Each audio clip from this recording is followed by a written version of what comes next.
สบายดีคลิปวิดีโอนี้เราจะมาแนะนำวิธีการเปลี่ยนโลโก้เทมเพลตก่อนอื่นขอไปที่หน้าดูแลระบบไปที่ Extension เลือกเทมเพลตคลิกที่ Style เลื่อนเมาส์ลงมาคลิกที่สื่อของเทมเพลตที่เปิดใช้งานพอเข้ามาหน้านี้ให้เลือกแถบโลโก้เราสามารถเปลี่ยนโลโก้ได้2รูปแบบโลโก้ที่เป็นข้อความและโลโก้ที่เป็นรูปภาพถ้าต้องการโลโก้ในรูปแบบข้อความในแถวของโลโก้ไทยเปลี่ยนจาก Image ให้เป็น Text แล้วในแถวของโลโก้ Text ให้พิมพ์ชื่อโลโก้ที่เราต้องการเมื่อสำเร็จแล้วคลิก Save หลังจากนั้นเข้าไปที่หน้า Home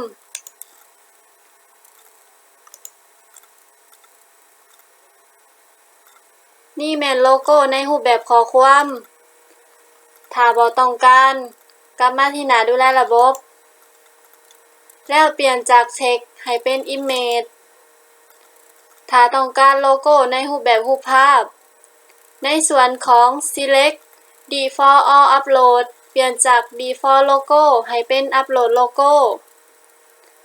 ในส่วนของ Upload Logo Image ให้เลือก Select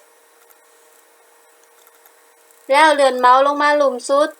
คลิกที่เลือกไฟล์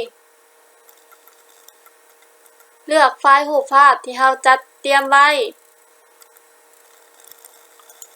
เมื่อสำเร็จแล้วคลิก Open หลังจากนั้นคลิก Start Upload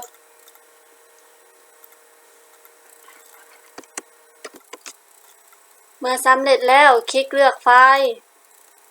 คลิก Insert แล้วคลิก Save and Close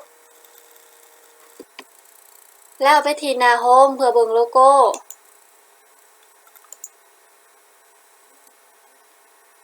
นี่แม่นโลโก้ในรูปแบบรูปภาพวิธีการเปลี่ยนโลโก้